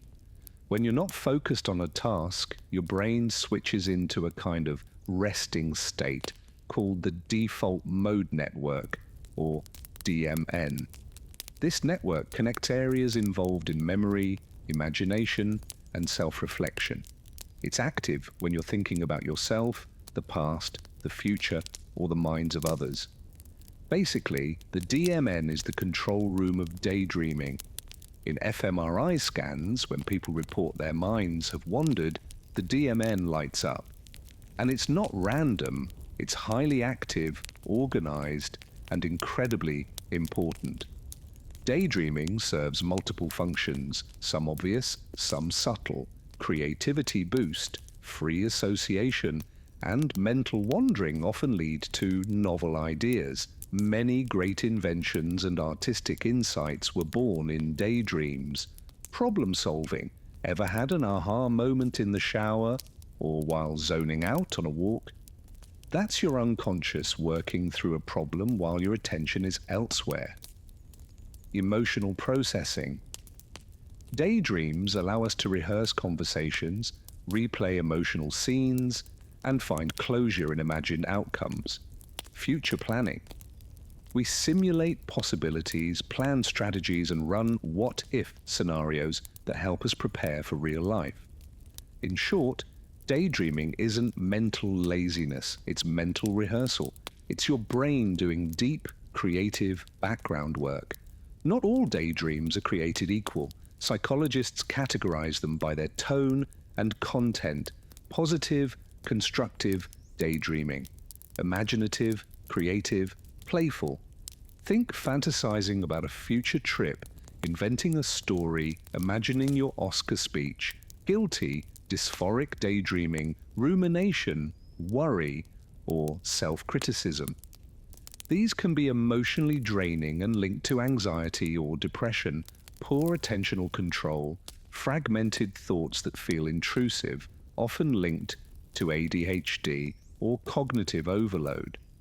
The goal isn't to stop daydreaming, it's to recognize how and why your mind is drifting. Like most brain functions, daydreaming exists on a spectrum, and for a small group of people, it can become excessive or disruptive. Maladaptive daydreaming is a proposed condition where people engage in vivid, elaborate fantasies for hours a day, often at the expense of real-world functioning. It can interfere with relationships, school, work, and emotional well-being. It's not officially recognized in diagnostic manuals yet, but research is growing. And for those who struggle with it, therapy and mindfulness techniques can help regain balance. But for most of us, daydreaming is not a problem. It's part of the brain's natural rhythm. Can you daydream on purpose? Yes, and it can be incredibly powerful. This is where constructive mind wandering and intentional visualization come in. Athletes use it to mentally rehearse performance. Creatives use it to imagine scenes, sounds, emotions. Therapists use it for exposure, healing, and inner dialogue. This isn't zoning out, it's tuning in. Daydreams and night dreams, are they connected? They might be. Both involve imagination, memory, emotion, and a loose narrative structure. Some researchers believe the dreaming brain and the daydreaming brain draw from the same cognitive toolkit. In both states, The prefrontal cortex, part that handles rules and realism, loosens its grip. That's why things get weird, poetic, metaphorical. In fact, your daytime mind-wandering may influence the content of your night dreams. Ever spent the day obsessing over something only to dream about it later? That's your mind building bridges between states. Daydreams can echo into night dreams. And sometimes the best way to understand one is to explore the other. In a world obsessed with productivity, daydreaming gets a bad rap. But stepping away from focused thought isn't a failure. It's a feature. It's a way your brain balances logic with imagination, structure with possibility. So the next time you catch yourself drifting, don't yank yourself back right away. Maybe your mind knows something you don't. Maybe it's working out a problem, soothing an old wound, or writing your next great idea. Let it wander. Let it play. Hallucinations. When the mind breaks the frame, now we're entering the uncanny, the shadowy space where perception cracks and the unreal feels vividly real. Hallucinations are often associated with mental illness, psychedelics, or the paranormal. But they're also surprisingly common and in some cases deeply tied to sleep, dreaming, and deprivation. A hallucination is a perception in the absence of external stimuli. You see, hear, smell, feel, or even taste something that isn't actually there. Unlike a dream, which unfolds in sleep, hallucinations happen while awake. But like dreams, they feel real. They can be brief and subtle or immersive and intense. Hallucinations come in many flavors: visual, seeing people, shapes, lights, colors, or full-blown scenes. Auditory, hearing voices, music, knocking, or whispers. Tactile, feeling touches, bugs crawling on skin, or pressure. Alactory, smelling scents that aren't present. Gustatory, tasting things without eating anything. Some people experience one type, others multiple. And while they can be disturbing, not all hallucinations are pathological. At the neurological level, hallucinations are a kind of perceptual misfire. Sensory areas of the brain become active without actual input from the environment. Auditory hallucinations, for example, often involve overactivity in the auditory cortex. Visual hallucinations involve the visual cortex. The default mode network, responsible for internal thought and imagination, may also blur into perceptual systems. Some researchers think hallucinations occur when the brain's reality monitoring system breaks down, the part that normally distinguishes internal thoughts from external experiences. When this filter falters, your imagination can leak into your senses. This happens across many conditions, from schizophrenia to grief, from sensory deprivation to, yes, sleep loss. One of the most common non-pathological triggers for hallucinations is extreme sleep deprivation. When you go too long without sleep, usually beyond 24 to 72 hours, your brain starts to unravel in very specific ways. You might experience micro-dreams, vivid dreamlike fragments intruding on waking life. Hypnagogic hallucinations, imagery or sounds as you're falling asleep. Hypnopic hallucinations, similar events when waking up. But after prolonged wakefulness, hallucinations can escalate. Seeing shadowy figures, hearing whispers or music, feeling like you're being watched. These are not signs of going crazy, they're signs of a brain that desperately needs the stage of sleep where we normally dream and regulate emotion. Sleep deprivation reduces activity in the prefrontal cortex and increases activity in the limbic system, particularly the amygdala. That means logic goes down while fear and emotion go up. The perfect storm for misperception. Beyond sleep, hallucinations can be caused by mental health conditions schizophrenia, bipolar disorder, severe depression, neurological conditions, Parkinson's disease, Lewy body, dementia, epilepsy, substances, alcohol withdrawal, psychedelic stimulants, sensory deprivation, long periods in the dark, solitary confinement or sensory isolation tanks, trauma and grief. Some people hear or see loved ones who've passed, a phenomenon known as bereavement hallucinations. Interestingly, Charles Bonnet syndrome causes complex visual hallucinations in people who've lost their sight. Their brains fill in the blanks, illustrating just how eager the mind is to create reality when it lacks input. Dreaming and hallucinating aren't the same, but they live next door to each other in the brain. Dreams are internally generated simulations that happen mostly during REM sleep. Hallucinations are internally generated simulations that break into waking life. They share some brain regions, especially those involved in vision, sound, and emotion. Both show us that perception isn't passive, it's a creative process. The brain is constantly interpreting signals, filtering noise, and building models of reality.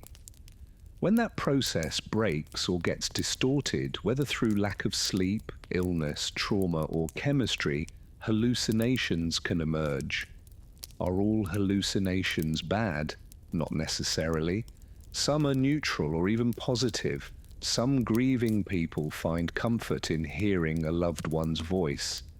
Some artists and musicians describe visual or auditory hallucinations that inspire their work. Lucid dreamers and meditators sometimes experience vivid, controlled hallucinations. In indigenous cultures and shamanic traditions, altered states often involving hallucinatory experiences are seen as sacred and healing, not pathological. The context matters, the meaning matters, the relationship you have with the experience matters. But if hallucinations are distressing, persistent, or affecting your functioning, it's always worth talking to a medical professional. There's help, and you're not alone. Hallucinations remind us that the line between reality and imagination is thinner than we think. Our brains aren't cameras, they're storytellers, and sometimes they get carried away. When sleep is strong, perception holds steady. But when sleep frays, so does the story. So take care of your mind's balance, rest it, nourish it, let it dream, but also let it return. Restless leg syndrome, when sleep won't sit still. Now, dear dreamer, we're zooming in on a sleep condition that doesn't always make headlines, but for those who live with it, it can feel like their own body is working against them every single night. Restless leg syndrome. Just hearing the name, it might sound minor, maybe even a little quirky, but talk to anyone who lives with it and you'll get a very different picture. It's not just fidgeting, it's not a habit, it's a deeply uncomfortable, often maddening neurological disorder that can leave you physically and emotionally exhausted, especially when all you want is a good night's rest. Restless leg syndrome, or RLS, also called Willis-Ekbom disease, is a condition where you feel an irresistible urge to move your legs, usually because of strange, unpleasant sensations. It often starts in the evening, gets worse at night, and flares up when you're trying to relax. It doesn't hurt exactly, though some people do experience pain. But it's a discomfort that's almost impossible to ignore. Tingling, crawling, buzzing, itching, pressure. And the only way to make it stop, at least for a little while, is to move. And so you do. You pace, you stretch, you kick the blankets off and on, you roll and twist and contort. The moment you're still, the sensation creeps back in. And this can go on for hours, robbing you of sleep, sanity, and the quiet moments your body and mind need to recover. RLS affects millions, up to 1 in 10 people to some degree, and it can strike at any age, though it's more common as we get older. Many people experience it intermittently, but for others, it's a nightly battle. Some live with it for years before getting a diagnosis. Why? Because it's hard to explain. And when a condition is invisible and your symptoms sound vague, like my legs won't settle, it's easy to be dismissed or misunderstood. But the science is starting to catch up.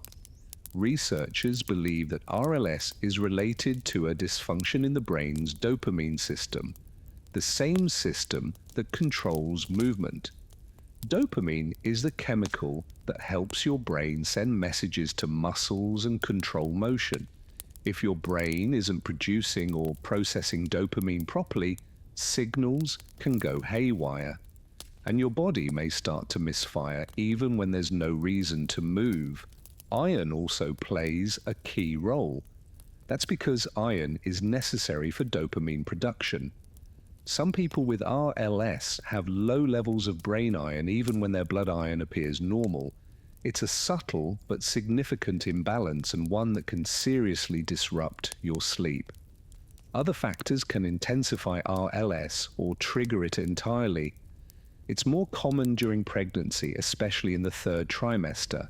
Chronic kidney disease is a known risk. So are certain neurological or autoimmune disorders. Some medications like antihistamines, antidepressants, and antipsychotics can worsen symptoms or trigger them in people who are genetically prone. Then there are lifestyle triggers: caffeine, alcohol, and somewhat ironically, poor sleep. Because RLS tends to get worse, the more sleep deprived you become, it can create a vicious cycle. You can't sleep because your legs won't let you.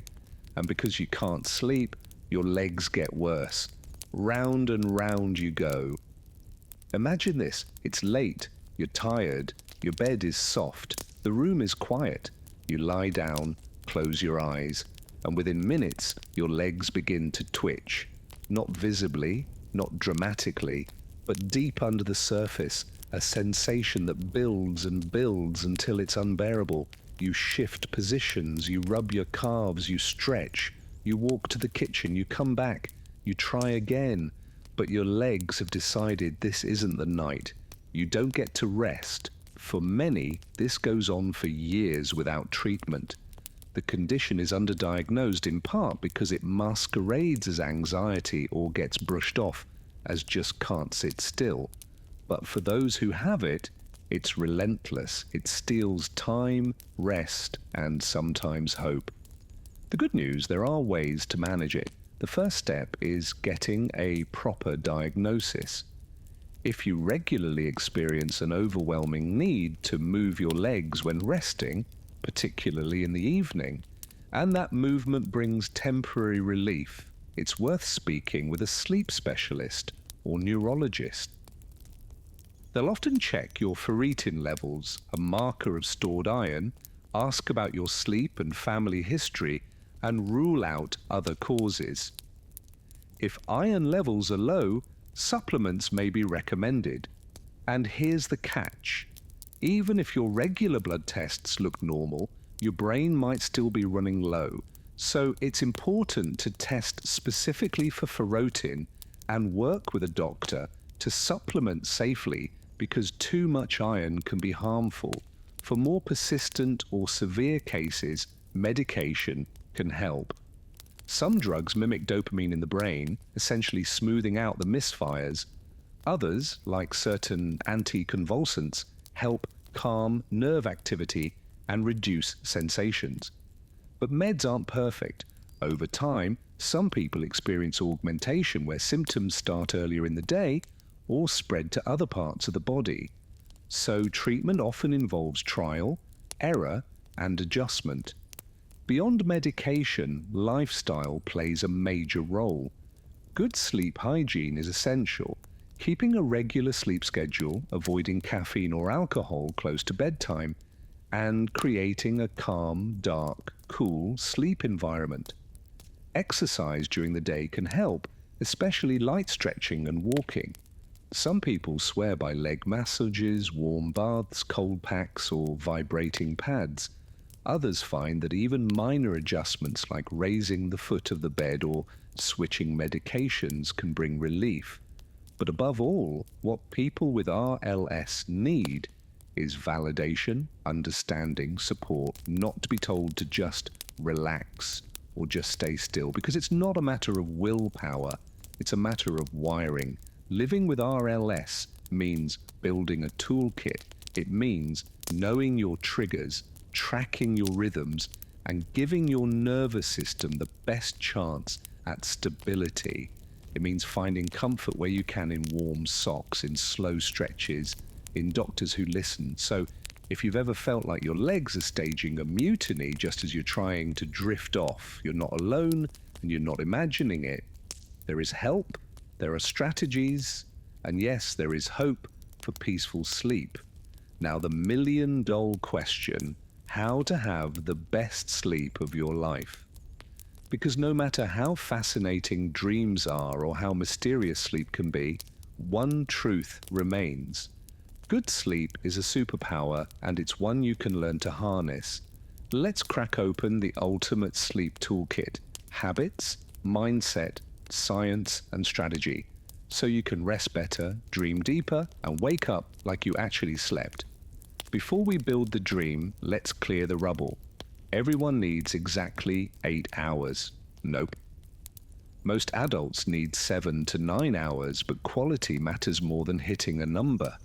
You can catch up on sleep on weekends. Not really. While extra rest helps, it doesn't fully repair the cognitive and metabolic toll of chronic sleep debt. Alcohol helps you sleep. It knocks you out, but wrecks REM and leads to fragmented, shallow sleep. You should stay in bed if you can't sleep. Actually, this trains your brain to associate bed with frustration. If you're not asleep after approximately 20 minutes, get up, do something calming, then return. The truth is, sleep is not about force, it's about flow. Creating the right conditions so sleep can do what it was designed to do. Good sleep starts before you hit the pillow. Let's talk rhythm, ritual, and environment. Consistency is king or queen. Go to bed and wake up at the same time every day, even weekends. This stabilizes your circadian rhythm, which regulates hormones, body temperature, and sleep drive. The more consistent your schedule, the stronger your natural sleep signals become. Wind down intentionally. Your brain doesn't go from full alert to deep sleep like flipping a switch. You need a ramp down period. Start at least an hour before bed. Dim the lights. Turn off or dim screens. Avoid stressful conversations or intense content. Do something calming. Read, stretch, journal, meditate. This creates what scientists call a buffer zone, a clear shift from waking mode to rest mode. Design a bedroom for sleep. Cool. Ideally 60 to 67 degrees Fahrenheit or 15 to 19 degrees Celsius. Dark blackout curtains, sleep mask, quiet, white noise, earplugs, comfortable, good mattress, clean sheets, cozy but breathable bedding. Remove clutter if you can. Make it a sanctuary, not a storage unit or an office. Your brain should associate the room with sleep, not stress. Sleep is powered by rhythm and ritual, but also by hormones. Here's how to work with, not against, your natural chemistry. Let light in early. Natural sunlight in the morning signals your body to stop melatonin production and boost cortisol in a good way. It resets your circadian clock and improves nighttime sleep. Try to get outside or near a bright window within the first hour of waking. Dim light at night. Blue light from screens suppresses melatonin. Reduce screen time at night or use blue light filters and apps.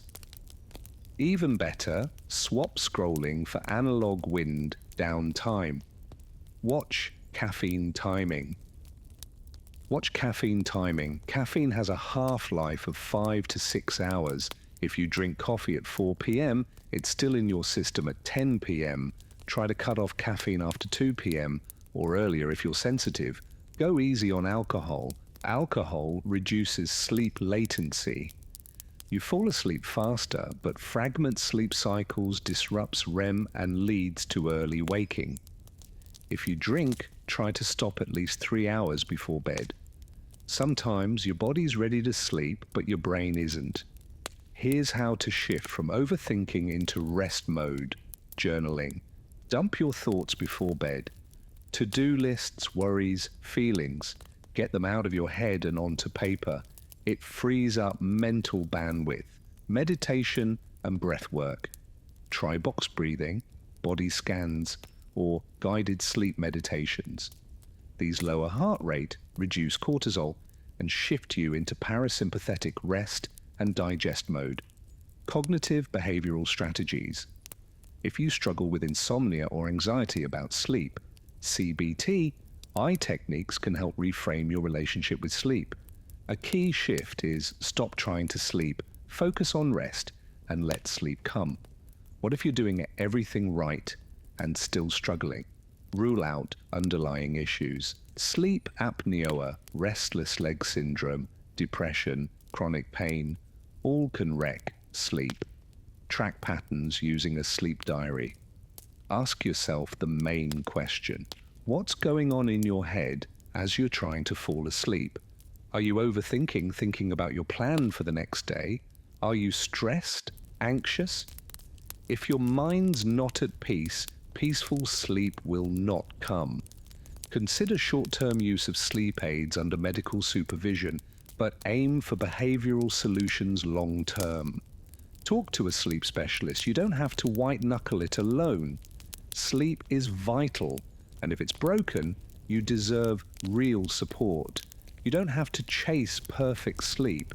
You just need to create a reliable rhythm, a gentle structure, and a mindset that honors sleep, not as weakness, but as your core power source. Because the truth is, better sleep means a better life, more focus, more energy, more resilience, and yes, better dreams. So take what you've learned, build your sleep ritual, let it evolve with you. And when the day winds down, remind yourself this is not time lost. It's time returned to your body, to your mind, to yourself. Dreams through time, myths, symbols, and theories. Now we're trading lab coats for scrolls, diving deep into the ancient, symbolic, and often mystical world of dream interpretation. Before Freud, before EEG machines, before REM was even a glimmer in a neuroscientist's eye, humans were already obsessed with dreams. We wanted to understand them, decode them, believe in them, and sometimes we built entire cultures, religions, and destinies around them. Let's time travel through the history of dreaming, from gods and omens to archetypes and psychology. In ancient societies, dreams weren't just private experiences, they were messages from the divine. The Sumerians over 5,000 years ago recorded dreams on clay tablets. They believed dreams could foretell the future or reveal the will of the gods. Kings would consult dream interpreters before going to war. The ancient Egyptians had entire manuals of dream symbols. They believed dreams were direct communications from deities or spirits. Some dreams were considered oracles. Dream temples were built for people to incubate dreams and receive healing or divine guidance. In Greece, dreams took center stage in both philosophy and medicine. The Greek god Hypnos represented sleep, his brother Thanos, death. The philosopher Aristotle believed dreams had a physiological basis, while Artemidorus in the 2nd century wrote Theorasitica, a 5-volume guide to interpreting dreams. Dreams also played a major role in the Bible. Think of Joseph interpreting Pharaoh's dream of fat and thin cows, prophetic warning of famine. In this context, dreams were divine telegrams. In indigenous cultures worldwide, from Australian Aboriginals' dream time to Native American dream catchers, dreams were sacred.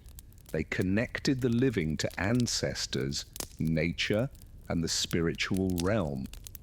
They weren't just dreams, they were truths. As Europe moved into the medieval period, dreams became more controversial. In a Christianized worldview, dreams were either messages from God or temptations from the devil.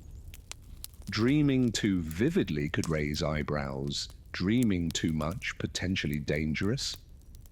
Yet despite this suspicion, people continued recording and interpreting their dreams, especially within mystical or monastic circles. By the Renaissance, interest in dreams resurged with art, science, and philosophy blooming again. Dreams were seen as both poetic inspiration and subconscious messages. In 1900, Sigmund Freud published The Interpretation of Dreams, and everything changed. Freud proposed that dreams were a disguised expression of unconscious desires, often sexual or aggressive. Dreams had two layers: the manifest content, what you remember, the latent content, what it really means, a train going through a tunnel, classic Freudian symbolism. According to Freud, dreams were wish fulfillment with a censorship filter. The unconscious sneaked in what the waking mind repressed. Then came Carl Jung, Freud's student turned rival. Jung agreed that dreams were meaningful, but he saw them as more than repressed desires.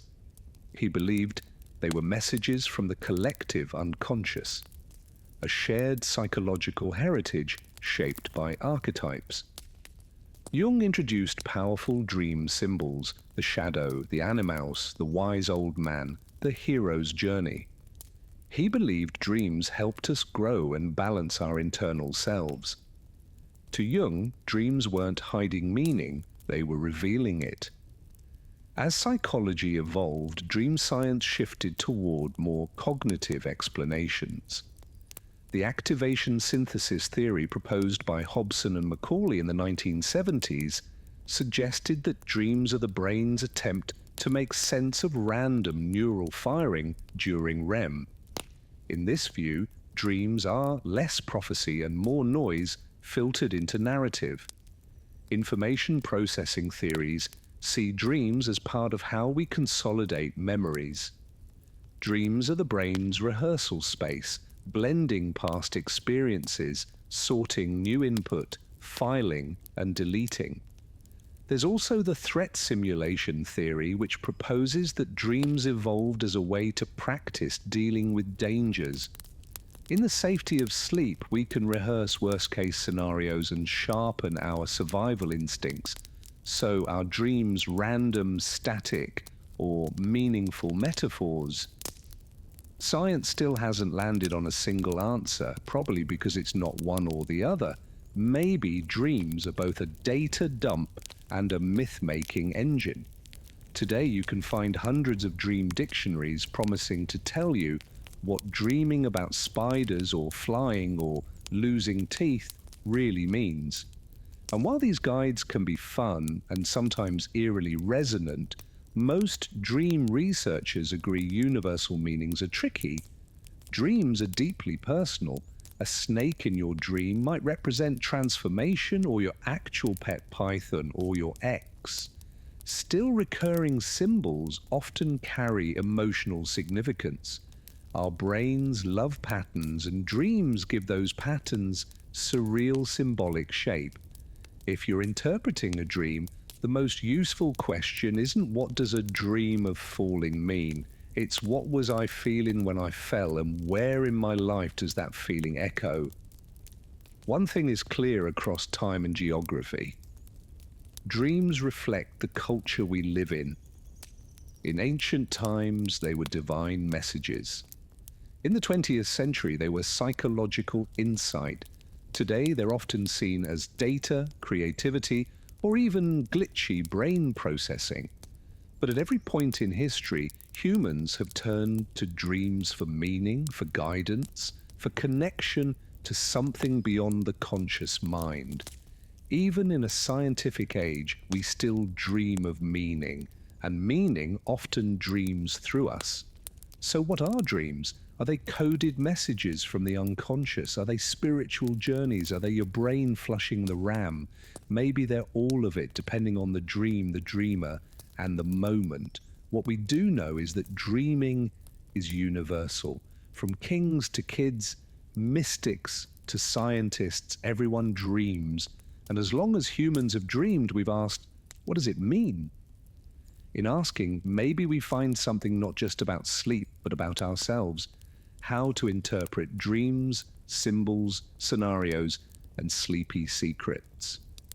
We're cracking open the fun side of dreaming, the interpretive side, the mysterious and meaning-filled side. Now, we're not here to claim that your brain dropping all your teeth in a dream means you're absolutely losing control of your life, or that dreaming about flying means you're secretly about to win the lottery. But let's be honest, part of the magic of dreaming is wondering what it might mean, even if it's just for fun. So, tonight we're stepping into the role of curious observers. Think of it like being invited into your brain's theatre of the absurd. You've been handed a dream script, and now we get to play amateur detectives, trying to understand what's really going on behind the curtain. When people talk about interpreting dreams, there are generally two camps: those who see it as profound and symbolic, and those who see it as entertaining but essentially nonsense. The truth probably lies somewhere in the middle. Dreams don't come with subtitles. They don't speak in plain language. They communicate in metaphor, feeling distortion, in symbols that might mean something entirely different to you than they would to anyone else. And yet patterns emerge, archetypes appear, repeated motifs crop up across cultures, centuries, and human lives. Why do so many people dream of being chased, of falling, of losing their teeth? What is it about these scenarios that feels so universal? Let's walk through some of the most commonly reported dreams, not as hard truths, but as invitations, lenses through which to consider what your subconscious might be whispering. My teeth falling out is a classic. You're standing in front of a mirror or talking to someone, and suddenly your teeth crumble, drop, dissolve. It's unsettling, often horrifying. Theories. This dream is commonly tied to feelings of powerlessness, insecurity, or concern about appearance. Could be about aging, vulnerability, or a fear of saying something wrong, of your words losing their bite. Freud predictably had a more sexual take, but many people associate it with self-esteem or change, especially if you're going through something that makes you feel exposed or out of control. Now take dreams where you're being chased. You're running breathless through streets or forests, pursued by something, often faceless, sometimes monstrous, sometimes just a vague presence. You never quite see it, but it's always right behind you. These dreams tend to crop up when we're avoiding something in waking life: conflict, responsibility, emotion. The chase becomes a symbol of evasion, your mind turning psychological pressure into physical pursuit. Then there's flying, arguably one of the best kinds of dreams, soaring over rooftops, arms outstretched, untethered. These dreams often feel euphoric. Flying can symbolize freedom, ambition, or rising above something, but it can also reflect escape, a desire to flee or detach from something heavy. The emotional tone matters. Is the flying effortless, joyful, or are you struggling to stay aloft? Another frequent visitor is the falling dream. You're standing somewhere on a ladder, a cliff, or for no reason at all, and suddenly you drop. A jolt, a shock, sometimes enough to wake you up. These are often about insecurity or a lack of control. Maybe you're starting something new, facing a shift in your relationships or career. Your subconscious translates that unease into gravity's betrayal. And then the dream where you're naked in public, at school, at work, in the middle of a party. No one else seems to notice, but you are mortified.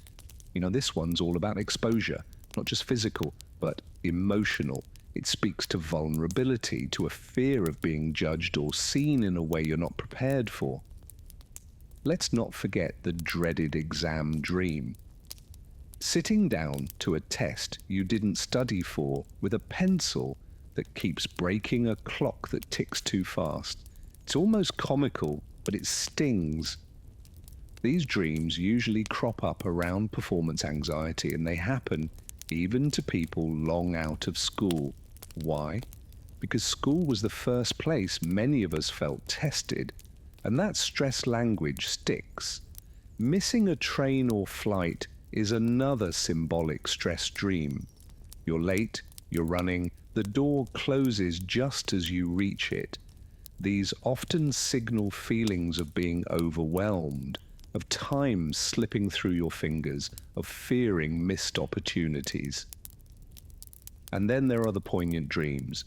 Dreams of someone who has passed away. These aren't just memories, they're vivid visitations. You wake up feeling shaken or comforted, sometimes both.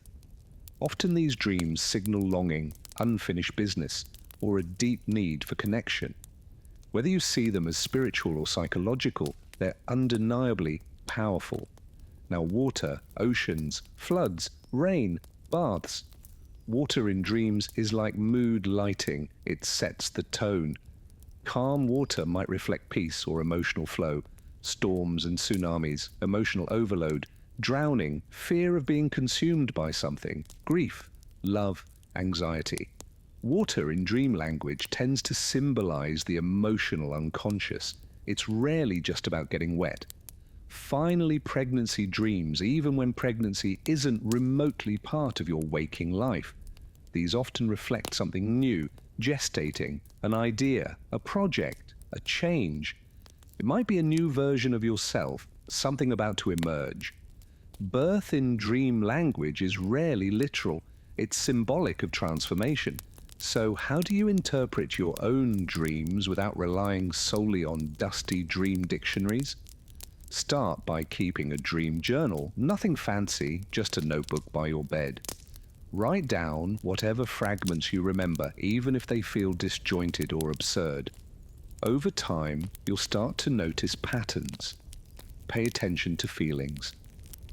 Not just what happened, but how you felt in the dream and how you felt upon waking. Emotions are the bridge between dream and waking life. They often hold more weight than the imagery itself. Then look for associations. What do those dream symbols mean to you? A snake might mean danger to one person and healing to another. Context and personal history matter more than any one-size-fits-all definition. And remember, not every dream has to mean something. Sometimes dreams are just mental house cleaning, the brain's way of filing, sorting, deleting. But when a dream lingers, when it repeats, when it strikes an emotional chord, and that's worth exploring. So have fun with it. Play detective, be the analyst, the poet, the storyteller. Let your dreams be both puzzle and poetry. A love letter to sleep. We've come to the final chapter. Before we close the book, I want to speak to you not as a scientist or narrator, but as someone who's been there, someone who has wrestled with sleep, pleaded with it, feared it, and at times even resented it, but also someone who has come to love it deeply. Here's the truth I wish someone had told me earlier. Sleep is not a punishment. It is not a weakness, a chore, a waste of time. It's not the enemy of ambition. It's not something to get over with or catch up on. Sleep is a gift, a sanctuary, a ceremony of renewal. It is your body's way of saying thank you. When you close your eyes at night, you are not giving up. You are offering up your mind, your muscles, your nerves, all the unseen parts of you that work tirelessly every day. They finally get the care they deserve. Sleep is how your body says, I've got this now, you can rest. So don't think of sleep as the last task on your to-do list. Think of it as your reward, your treat, your luxurious essential reset.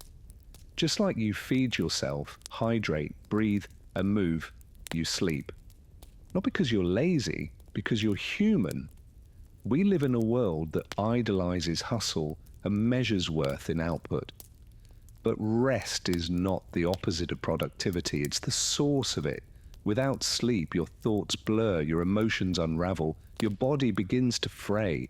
But with sleep, you sharpen, you stabilize, you heal, you shine.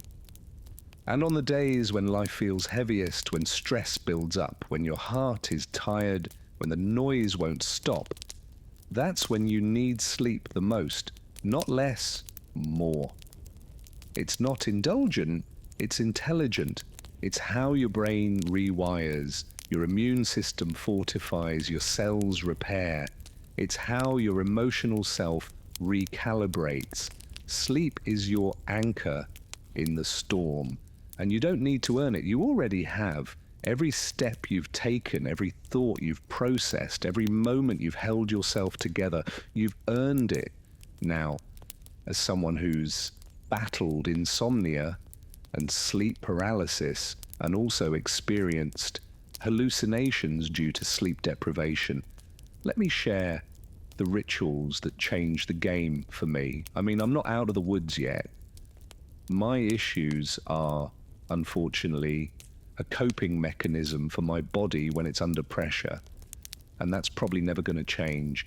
But when I'm honest with my emotions and everything that's going on, it works pretty well.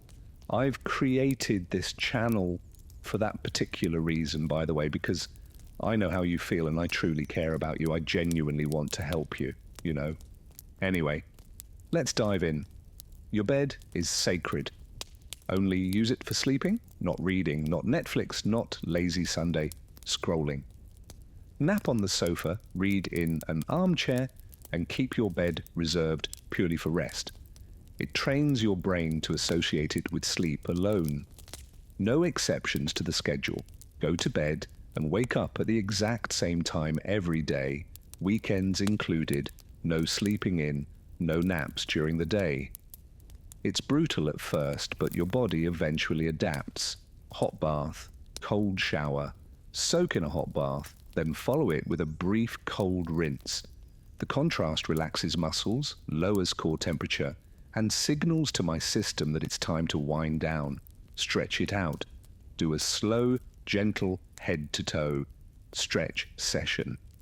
Gentle yoga, long deep breaths, relaxing music, every muscle, every joint. Air out the room. Before bed, open the windows for a burst of fresh air. Cool, clean air helps breathe easier and sleep deeper. Podcasts over panic. When anxiety or overthinking creeps in, listen to a podcast not for the content, but for the voice. Tune into tone and rhythm, letting it lull you while your own thoughts quiet. Comfy pajamas only. No twisty, clingy sleepwear. Just soft, breathable, cozy fabrics that never distract or need adjusting as you drift off. Cocoon strategy. Stack cushions around you, a little pillow fort. It's comforting, grounding, and creates the feeling that someone is next to you, even when they're not, or even when they are. Create sleep sanctuary. Invest in a good quality mattress, a supportive pillow, and cozy bedding. Your bedroom should be softly lit with warm tones and fairy lights. It's your safe, dreamy hideaway. Pitch black, ice cold, blackout curtains, no electronics, a chilled room. Total darkness is non-negotiable. So tonight and every night after, approach sleep like a ritual. Dim the lights, slow your breath, thank your body, thank your mind. Crawl into bed not like you're crashing, but like you're arriving. You're returning to yourself. You are not lazy for wanting rest. You are wise. Make sleep your priority, not your afterthought. Let it be the main event of your day, not the thing you scramble toward in exhaustion. The more you value it, the more it will give you in return. Energy, clarity, creativity, joy. Sleep is not a luxury. It is a sacred act of self-respect. And yes, there will be nights when it's elusive, when your thoughts spiral, when your body resists. That's okay. Don't fight it. Don't fight it. Just breathe, rest. Let your mind wander without fear. Even when you're not sleeping, you are healing. Even lying still, your body is finding its way back to balance. So, dear dreamer, thank you for coming on this journey, for being curious, for seeking answers, for staying open tonight and every night after. May you treat sleep not as something you have to do, but something you get to do. You have done enough today. You have been enough now. Let go. Close your eyes. Surrender. Your body will thank you. Your mind will thank you. And tomorrow you'll rise with the kind of energy that only true rest can give. Sleep well, my darling. Dream boldly and never forget you deserve this. Non-REM